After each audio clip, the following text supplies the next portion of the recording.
Good morning and welcome back to my channel. সবাই কেমন আছো? আশা করি সবাই ভালো আছো। নতুন একটা ব্লগে তোমাদের স্বাগত জানাই। সকালবেলায় উঠে মর্নিং ওয়াক হয়ে গেছে। মর্নিং ওয়াক করে বাজার করে নিয়ে এসেছি। আর তোমার হচ্ছে যে কি, কালকে রাখি পূর্ণিমা, তো তোমরা সবাই জানো কালকে রাখি পূর্ণিমা। আমার বাড়ির নারায়ণের কালকে পুজো আছে। এবার তোমাদের সাথে শেয়ার করব অবশ্যই। তো তার জন্য কিছুটা ফলের বাজার করে নিয়ে আসলাম। আর আজকে সানডে স্পেশাল চিকেন ডে, সেটাও নিয়ে আসলাম। তো সব কিছু করে টোরে নিয়ে এসে বাড়িতে এলাম, ফ্রেশ হলাম। ফ্রেশ হয়ে যে চা করে নিয়েছি, চা খাবো। সকালবেলায় আমি চা খাই না, তারপরে দাদাভাই চা খাবে। এই দেখো, এই দুটো কিন্তু আমার বাড়ির মেম্বার, তোমাদের কোনোদিন দেখানো হয়নি। তো এই দেখো কি সুন্দর খেলা করছে, দেখো এই দেখো, এই বাবা কি সুন্দর। এই এটার নাম কি বলতো? একটার নাম ক আর একটার নাম খ। তো এদের দুজনের নাম হচ্ছে ক আর খ। বেশ ভালো না, ইন্টারেস্টিং। এই দেখো এখানে জল খাবার সব দেওয়া হয়ে গেছে।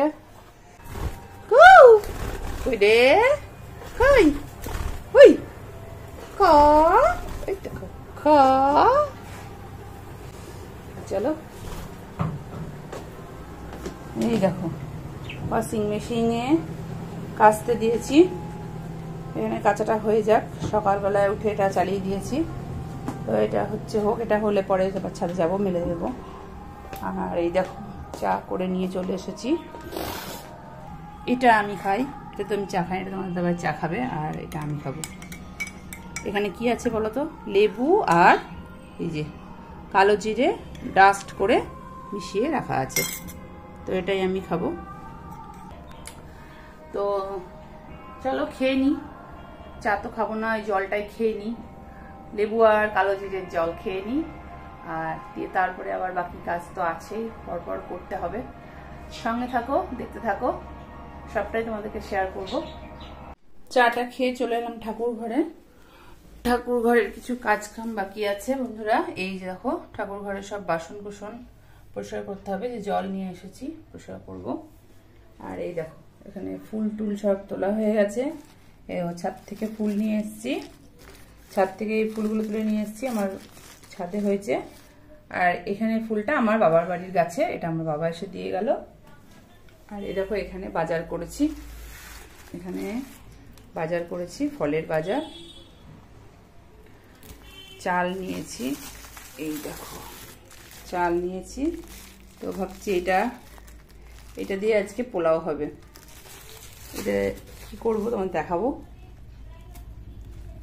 এই যে এখানে একটা ক্যাপসিকাম ঢুকে আছে, এটাও বার করে নিই। বাকি এগুলো সব ফলের বাজার। বাসনগুলো মেজে নিই, মেজে নিয়ে ফলগুলো বার করবো, ধোবো, ধুয়ে পরিষ্কার করে ঠিক করে রাখবো। বাসনটা ধুয়ে নিই, তারপর আবার তোমাদের সাথে কথা বলছি। ঘরটা সব পরিষ্কার করে নিয়েছি, এই যে বাসন মাজা হয়ে গেল, ফলগুলো সব বার করে রাখলাম। এখানে কলা নিয়েছি, শসা আছে, এর ভেতরে সমস্ত ফল আছে। এগুলো তো ফ্রিজে তুলে রাখবো, কালকে পুজো আছে। তো আজকে এখন বার করে রেখেছি, এগুলো সব ফ্রিজে তুলে দেব। চলো, ঘর তো সব পরিষ্কার হয়ে গেল, ঠাকুর ঘরের কাজ হয়ে গেল। এবারে ব্রেকফাস্ট বানাতে হবে। স্নান টান করে নিয়েছি, তখন দিয়ে ঠাকুরের জোগাড় টোগাড় দিলাম। ঠাকুরের পুজো হলো, ঠাকুর মশাই আসলো, পুজো করে গেল। তারপরে রান্নাতে ঢুকেছি, এই যে একটুখানি রান্না বান্না করব। মেয়েদের জন্য ভাত করলাম, এই দেখো, এই যে একটু ভাত করেছি। আর এই যে এখানে দেখো, এই যে আলু সেদ্ধ করে নিয়েছিলাম, তারপরে পেঁয়াজ লঙ্কা নুন আর একটা ডিম দিয়ে রেখেছি। এটাকে বড়া করে দেব।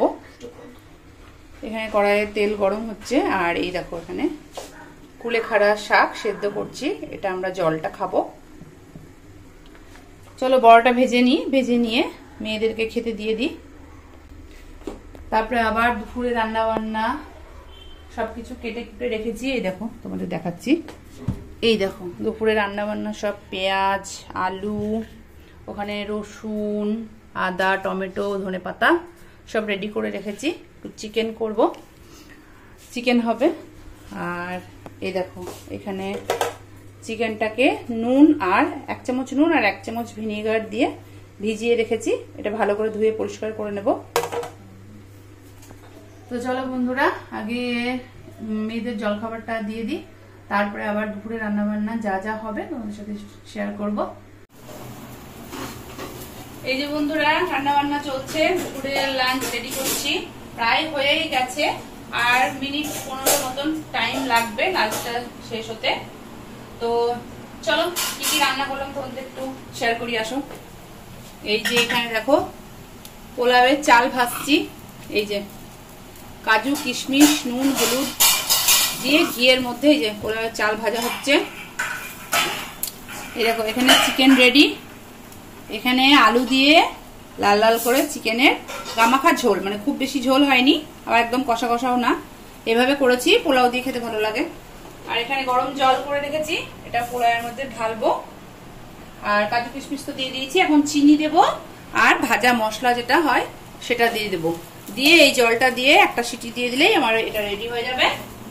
তো চলো রান্নাটা কমপ্লিট করে নিই, তারপরে তোমাদের সাথে আবার কথা বলছি। টাটা বন্ধুরা, আমাদের লাঞ্চে পোলাওয়ের ফাইনাল লুকটা দেখো। এই যে পোলাও, বাসন্তী পোলাও সাথে চিকেন কষা। তো চলো, এই যে আমাদের লাঞ্চ বেড়ে নিয়েছি। এই দেখো মেয়ে তো শুরু করে দিয়েছে পোলাও বলে, এই যে বলছে হেভি হয়েছে। স্যালাড কেটে নিয়েছি।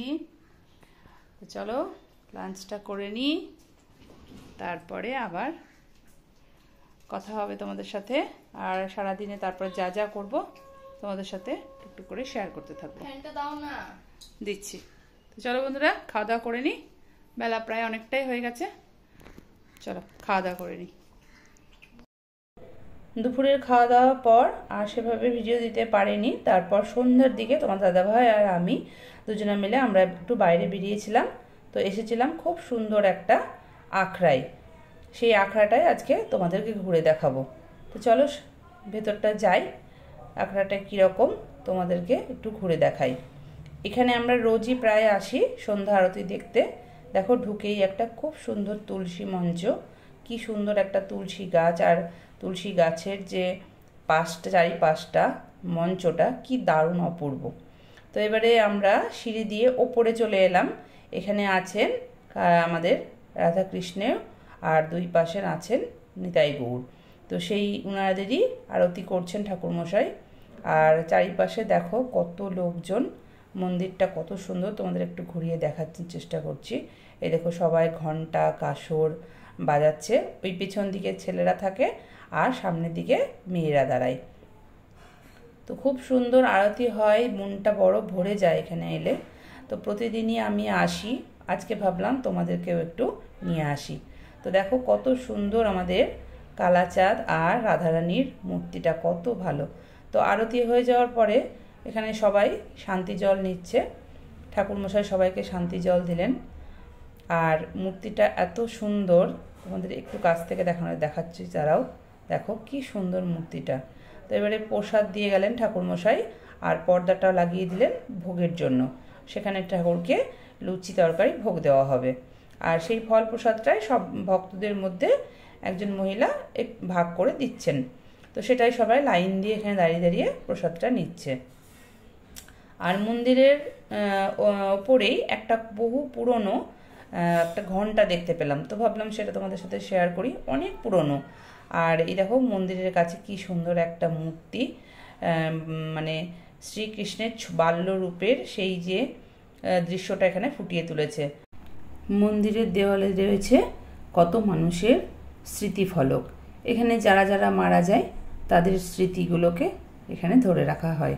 তো এই সিঁড়িটা দিয়ে আমি নিচে নেমে আসছি, নিচেও মন্দির আছে, দেখুন কত সুন্দর দেখতে, সেটাও আপনাদের দেখাচ্ছি। তো নিচেও এখানে আমাদের গোপীনাথের মূর্তি আছে, কিন্তু সেটা শয়ন হয়ে গেছে, এখানের দৌড় বন্ধ হয়ে গেছে। আর ওপরে যে লুচি আর তরকারি ঠাকুরকে ভোগ দেওয়া হয়েছিল, সেই ভোগটাই এখন এবার সবার মধ্যে বিলিয়ে দেওয়া হচ্ছে। তো লাইন করে সুন্দরভাবে সবাই প্রসাদ নিচ্ছে এক এক করে। দেখুন দূরে দুটো কি সুন্দর মূর্তি, চলুন আপনাদের দেখাই। আর এই দেখুন পাশে এই মন্দিরের যে প্রতিষ্ঠাতা তারই সমাধি, এখানে তাকে সমাধিস্থ করা হয়েছিল, তারই একটা ছোট্ট সুন্দর বেদি করে রাখা হয়েছে মন্দিরের ভেতরে।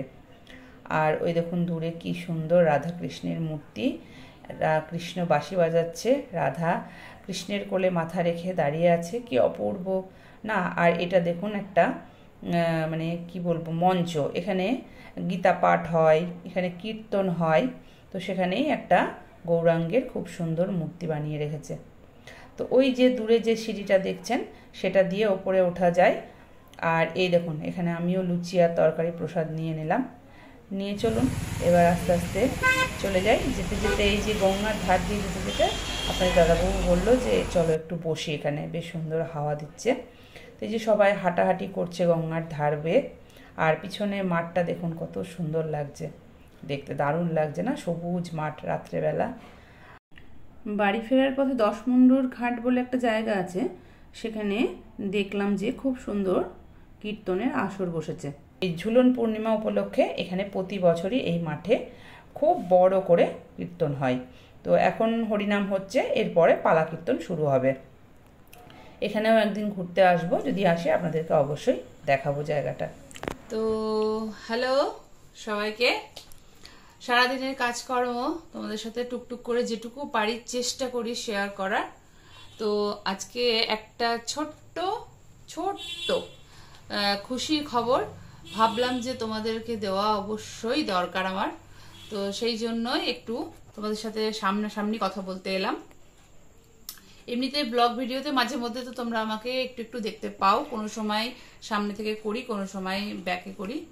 তো ভাবলাম আজকে এই খুশির আনন্দের খবরটা তোমাদেরকে একদম সামনে থেকে তোমাদেরকে আমি যেন বলতে পারি, সেই জন্য আমার একদম সামনে থেকে আসা। যে $10 হয়ে যাওয়ার পরও আমি গুগল থেকে অ্যাডসেন্স পিনটা কিছুতেই অ্যাপ্লাই করতে পারছিলাম না। এখন জানি না কোনো সমস্যা হয়েছিল, কি সমস্যা হয়েছিল সেটাও আমি বলতে পারবো না। তো যাই হোক, যে কোনো সমস্যার কারণেই হোক আমার অ্যাডসেন্স পিনটা আসছিল না।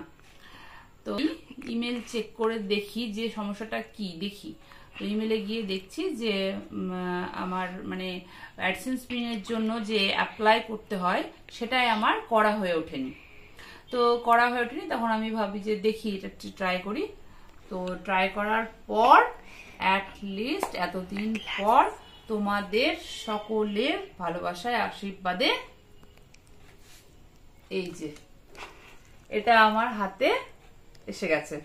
তো এটা আজকেই আমি পেয়েছি। আমার কর্তামশাই বেরোচ্ছিলেন বাইরে, তো তখনই উনারই হাতে পোস্টম্যান এসে এটা দিয়ে যায়। আর সে তখন আমাকে এসে বলে দেখো তো এটা কি এসেছে, সে তো বুঝতে পারেনি খুব একটা। তারপরে আমি এটাকে দেখে তো চমকে যাই রীতিমতন, যে যাক কিছু একটা অ্যাচিভ করতে পেরেছি। এবার বাকি পথটা বন্ধুরা তোমাদের পাশে থাকা লাগবে, তবেই কিন্তু আমি এগিয়ে যেতে পারবো। তো প্লিজ সবাই তোমরা পাশে থেকো। তো যাই হোক, এই যে আমার চাবি কাঠি যাকে বলে, এই চাবি কাঠির চাবি দিয়ে চাবি খুলে কবে আমি কিছু করতে পারবো সেটা জানি না, সবটাই তোমাদের উপর। তোমরা একটু পাশে থেকো, তবে চাবিটা অন্তপক্ষে আমার হাতে এসেছে। তো এইটুকু তোমাদের সাথে শেয়ার করলাম। তো অবশ্যই তোমাদের কেমন লাগলো জানিও। আর ছোট্ট ছোট্ট যেটুকু চেষ্টা করে যে রকমই ব্লগ দিতে পারছি একটু তোমরা দেখো, আমার সাথে থেকো, আমার পাশে থেকো, এইটুকুই বলার ছিল।